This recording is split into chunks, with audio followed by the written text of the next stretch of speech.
Hey, I'm Stan. I grew up on the south side of Chicago, where we counted every single dollar. I know what it feels like when the rent is a question mark. As an adult, I poured everything into an art studio, and it failed, wiped out my savings. I didn't land my first real engineering job until I was 36. But now, I own a home. My name is on the deed, and every month I fight the same fight. Put the extra money toward the mortgage so no one can ever take this place from me. That's the kid from Chicago talking. Or put it in the market where the math says it grows faster. That's the engineer. Safety versus the spreadsheet. By the end of this video, you'll have the one number that settles this argument for your situation. No guru, no vibes, just the number. Let's start where I started, at a kitchen table with a calculator and a decision I kept avoiding. Say that's me at the kitchen table at 11 o'clock on a Tuesday night with two browser tabs open. One is the mortgage statement. One is a brokerage account I opened 3 years ago and mostly forgot about. It's late. The house is quiet. The dishwasher is running. And for the first time in my adult life, after the bills clear every month, there's money left over. About $500 every single month. It just sits there in checking, and every month I stare at those two tabs and freeze. Because $500 a month is real money. Over a working lifetime, that decision, where that money goes, is worth more than my car, maybe more than my house. And nobody ever taught me how to make it. So here's the picture I want you to hold for the next few minutes. Every month, I have one spare dollar. Well, about 500 of them. But think of it as $1 showing up again and again. And that dollar is standing in a hallway with two doors. Door 1 is the bank. Push the dollar through and it kills mortgage debt. It shrinks what I owe. Door 2 is the market. Push the dollar through and it buys assets. It grows what I own. Same dollar. Identical twin dollars, really. Two doors. And the whole question of this video, pay off the house or invest, comes down to watching those $2 and asking two things. Which one works harder and which one is safe? Now, before we let either dollar through a door, I need to clear something up, because this argument has been poisoned by shame on both sides. You've heard it. One camp says paying extra on a cheap mortgage is financially illiterate, that you're lighting compound growth on fire. The other camp says carrying debt into your 50s is reckless, that real adults own their homes outright. Here's the truth. Both camps skip. Both doors build wealth. Your net worth is just what you own minus what you owe. The market dollar grows the own side. The mortgage dollar shrinks the owe side. Either way, your net worth goes up. A dollar sent to the mortgage is not a dollar lost. It's a dollar converted into equity you'd otherwise be paying interest to keep. So if you've been prepaying your mortgage and feeling dumb about it, stop. If you've been investing and feeling guilty about the debt, stop. This was never smart versus dumb. It's a real question with a real answer. And the answer starts with one number. Here it is. The one number that actually decides this, your mortgage rate, not the market's average, not what your brother-in-law made on tech stocks, your rate on your statement right now. Because here's the thing almost nobody explains. When you pay an extra dollar toward a mortgage, that dollar earns a return, a very specific one. The mortgage in front of me is at about 6.5%, which is right around where a 30-year loan sits today, according to Freddie Mac. Every extra dollar I send to the bank is a dollar that will never be charged 6.5% interest again for the rest of the loan, which means that dollar just earns 6.5%. Guaranteed, not hoped for, not projected, locked. No stock can crash it. No recession can touch it. No tax bill comes due on it. Paying off debt is the only investment on planet Earth with a truly guaranteed return. And that makes your mortgage rate the measuring stick. Every other option that spare dollar has, every fund, every hot tip, has to stand next to that number and prove it can beat a sure thing. And this is where most people make the mistake that decides the whole game. They hold up the wrong number for the market. You've heard it 1,000 times. The stock market returns 10% a year.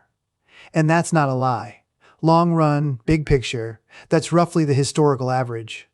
But it is not the number you get to compare against your mortgage, because that 10% is raw. It hasn't been through the wash yet. First, inflation takes a bite, about 3% a year, which drags that 10 down to about 7% in real purchasing power.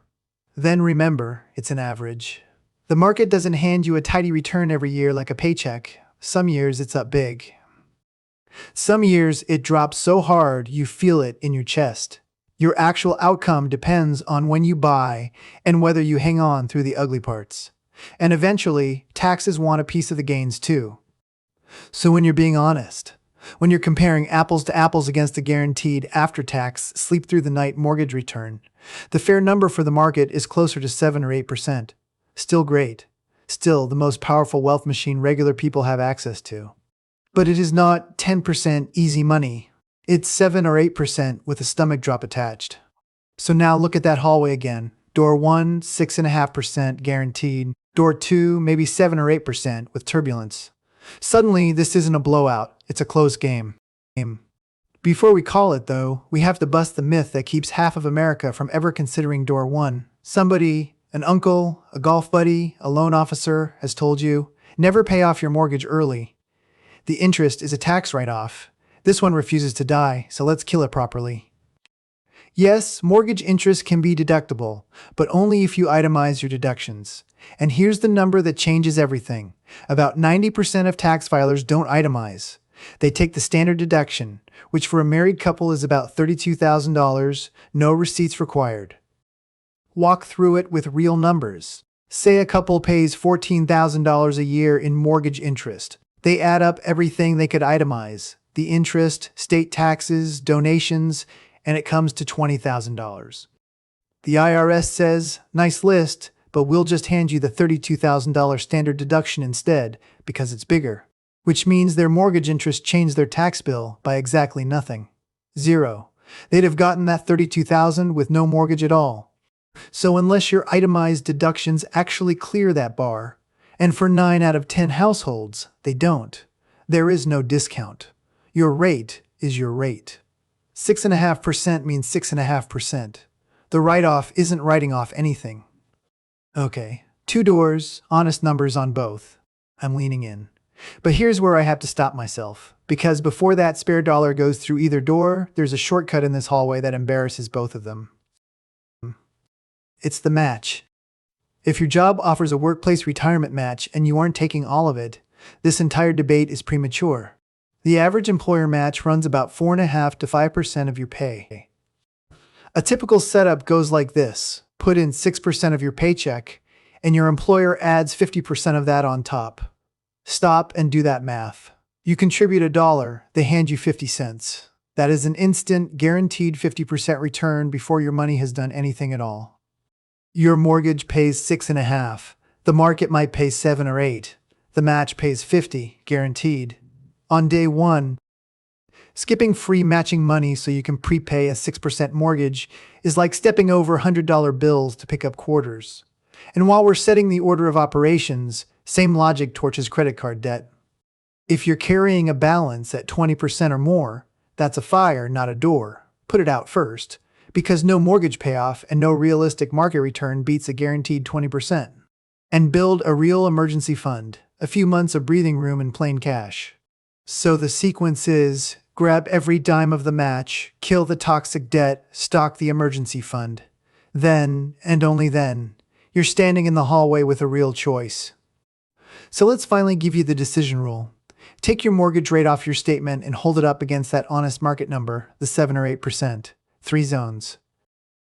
If your rate is under about 4%, you refinance back when money was practically free, invest. Don't agonize, don't feel guilty, invest. The gap between a 3% debt and a 7 or 8% expected return is enormous, and stretched over decades of compounding, it's life-changing. Rushing to pay off a dirt-cheap mortgage is answering a question nobody asked. On the other end, if your rate is over about 8%, prepay. A guaranteed 8% crushes bonds, crushes savings accounts, and goes toe-to-toe with the stock market's best honest estimate with zero risk. When the sure thing rivals the gamble, take the sure thing. But then there's the middle, roughly 5 to 7%. And notice something uncomfortable, today's rate. That 6.5% on the statement sits dead center in it. In this zone, a guaranteed 6.5 stands next to a hoped-for 7 or 8, and after risk and taxes and human nature get their votes, it's basically a coin flip. The spreadsheet shrugs. And this is the part of the video where I have to tell you the truth. Most finance channels won't. When the math ties, it stops being a math question. I ran the numbers hoping they'd tell me what to do. Instead, they told me either of these is fine, which somehow feels worse. But before your gut takes over, there's one trap that gut needs to know about, because it's the one way the payoff crowd genuinely gets hurt. A paid-off house is a wonderful thing, and it is also the most illiquid asset you will ever own. Every extra dollar you send to the mortgage disappears into the walls. Your net worth goes up, sure, but try paying a hospital bill with a wall. Here's how it goes wrong. Someone gets obsessed with the zero balance. Every spare dollar, every bonus, every tax refund into the house.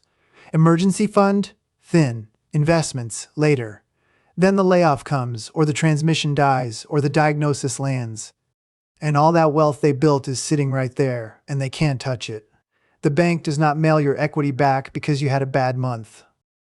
To reach that money, you'd have to sell your own home or take out a loan against it. Go get approved to borrow back the very dollars you just finished handing over, likely at a moment when you look worst on paper. House rich and cash poor is a real condition, and it is a genuinely dangerous way to go broke while standing inside a home you technically own. So hear this clearly, keep your emergency fund fat, and keep some money in accounts you can actually reach before you chase that zero. The finish line is worthless if you starve on the way to it. Which brings us back to that hallway, and to the two neighbors I want to leave you with. Because in the gray zone, the number won't decide. You will. And to show you what that actually means, picture two houses on the same street, same floor plan, same 6.5% mortgage, same spare $500 a month. In one house, there's a guy who hates debt, hates it in his body. Every statement feels like a hand on his shoulder. So he sends his $500 through door one, month after month, year after year. And the balance melts. The payoff date races toward him. And one day he makes the last payment, and the house is just his. He retires with no mortgage payment at all, and he sleeps like a man with no hand on his shoulder. Next door, his neighbor sends her $500 through door two, every month, rain or shine, up markets and terrifying down ones. She still has a mortgage payment in retirement, but she's also holding a portfolio that, after decades of compounding at that honest 7 or 8%, is bigger than her remaining loan several times over. She could write a check and pay the house off tomorrow. She just doesn't need to. Now, which neighbor lost? Neither. Both put the same dollar to work every month for 30 years, and both are wealthy. One bought certainty, one bought growth. The only losing move on that street belongs to the third neighbor, the one who kept the $500 in checking, waiting to feel sure, and let a decade of identical dollars do nothing at all. Because here's the tiebreaker no calculator prints. A paid-off house pays a return called sleep. If debt keeps you up at night, then guaranteed peace really is the higher return for you, and you're the one living the life. And if you're steady, you've got decades of runway, and you will actually invest the difference instead of spending it, then compounding usually wins, and it's allowed to. The right answer in the gray zone is the plan you will still be running in year 20. Pick the door you can hold for 30 years, then hold it. That's the whole game. Not a trick, not a guru secret. Just the honest math nobody sat you down and taught. Your mortgage rate is a guaranteed return. The market's number needs a haircut before it's comparable. The tax write-off is a ghost for 9 out of 10 of us, and free match money outranks everything. That's what this channel is for, handing you the numbers straight with the shame scraped off, so a decision that used to freeze you at the kitchen table takes 10 calm minutes instead. If that's the kind of money help you wish somebody had given you years ago, subscribe.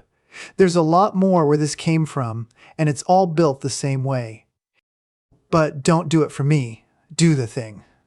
Tonight, before this video wears off, pull up your mortgage statement, find your rate, and hold it up against the honest number.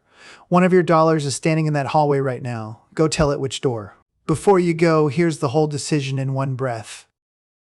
Paying off the house and investing both build wealth. So this was never smart versus dumb.